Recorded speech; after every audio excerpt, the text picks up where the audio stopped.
Wisdom for UPSC Prelims.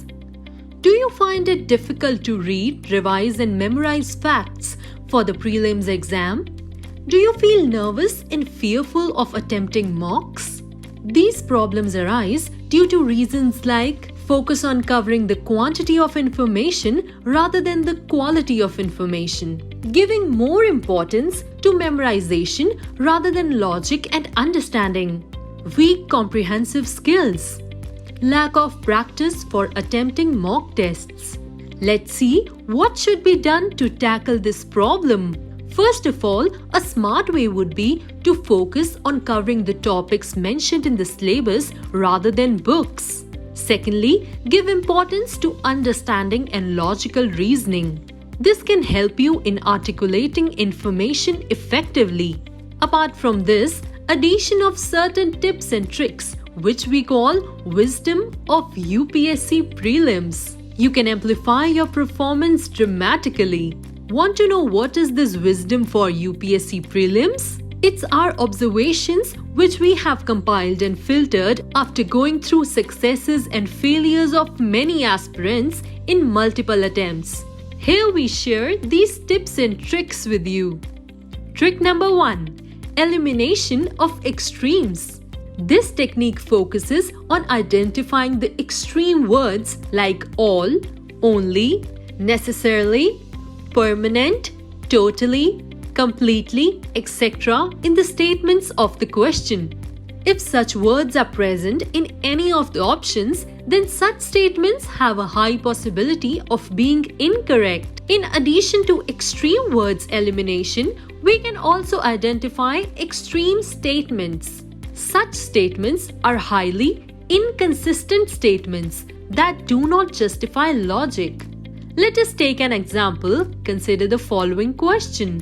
Which of the following is not correct regarding organochlorines? They belong to the class of persistent organic pollutants, POPs. Number 2, they are widely used as pesticides. Number 3, they can be readily, an extreme word, degraded by chemical or biological means. Number 4, they are capable of causing adverse effects in the central and peripheral nervous systems. In this question, the presence of the word readily makes statement C of being likely incorrect, and hence the correct answer of this question, as not having any side effects from organochlorines, is the least possibility. Now moving on to the trick number 2. Wide-scoped words.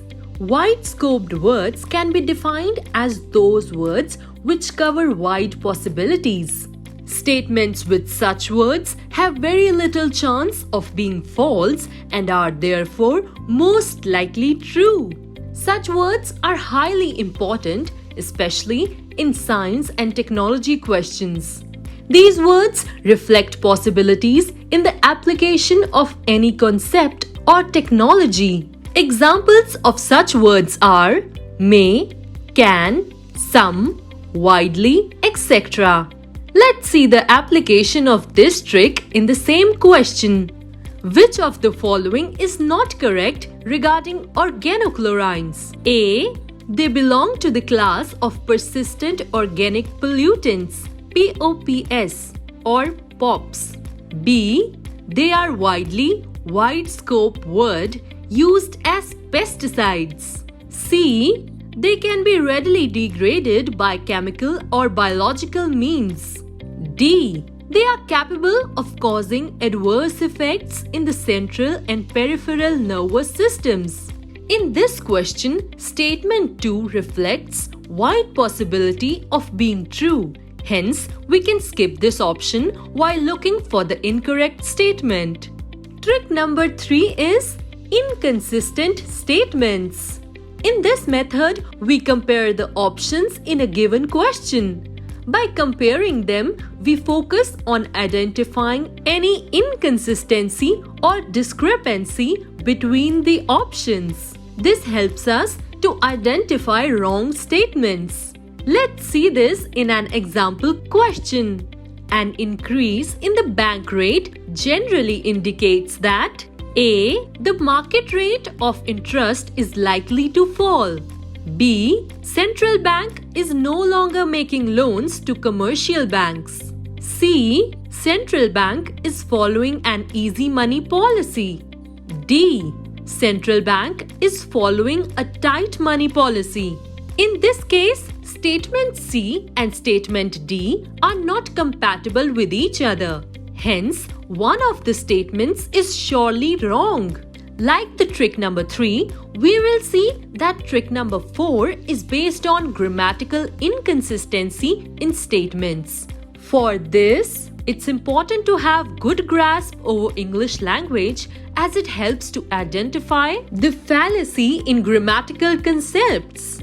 Such errors occur mostly in wrong statements. For example, question: the annual range of temperature in the interior of the continents is high as compared to coastal areas. What is or are the reason or reasons? Number 1. Thermal difference between land and water. Number 2. Variation in altitude between continents and oceans. Number 3. Presence of strong winds in the interior. Number 4. Heavy rains in the interior as compared to coastals. Select the correct answer using the codes given below. A. 1 only. B.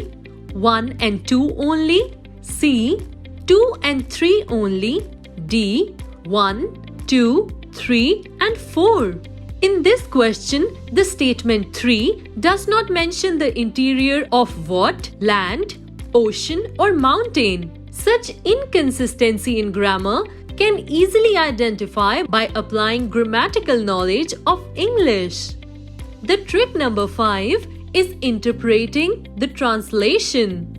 UPSC prelims question papers are provided with questions in both English and Hindi language.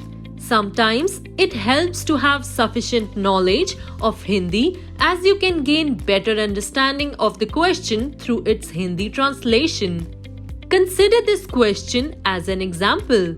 With reference to the book Deshir Katha written by Sakharam Ganesh Deoskar during the freedom struggle, consider the following statements.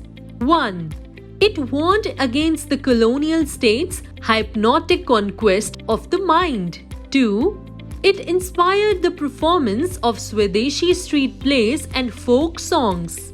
3. The use of Desh in Deoskar was in the specific context of the region of Bengal. Which of the statements given below are correct? A. 1 and 2 only. B. 2 and 3 only. C. 1 and 3 only. D. 1, 2 and 3. Here, Katha in English can create confusion, but the word Katha in Hindi reflects its true meaning, which is story. And we know that many storybooks have inspired theatre and plays through the art and culture section of the syllabus. Hence, we can easily consider statement 2 to be correct. Lastly, the trick number 6 is the elimination approach. While attempting questions, most aspirants start by identifying the correct statement. However, in the elimination approach, we approach the question the opposite way. We start by identifying the incorrect statement first and keep on eliminating the incorrect statements. Whatever option is left is the correct answer. For example, in the context of Maternity Benefit Amendment Act 2017, which of the following statements is or are correct? Number 1. The law applies to all, extreme word, establishments employing 10 or more people. Number 2.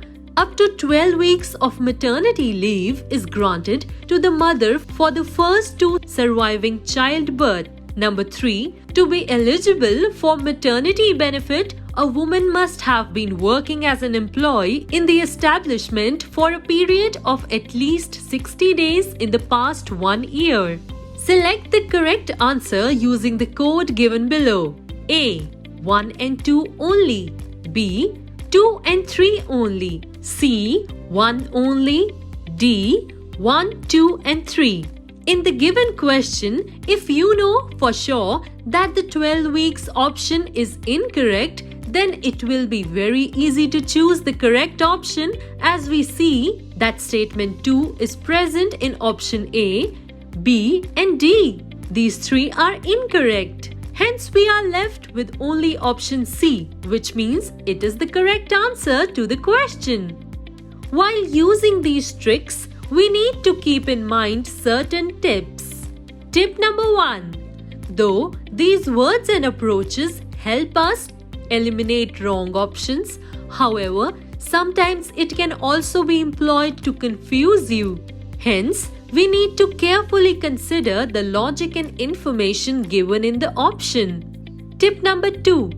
Many times aspirants attempt too many questions, which leads to a lot of negative marking. Thus, you will need to learn where to let go and avoid attempting those questions where you do not have any clue of information and you are not able to put solid reasoning. This will save the toll on those questions in which you have scored. We believe you will definitely benefit from these tricks and tips to clear the cutoff for the UPSC prelims exam. However, please remember that these are just tips and tricks. They cannot replace virtues like hard work and consistency. It's the combination of all such ideas and efforts which will help you to write the story of success in UPSC prelims exam.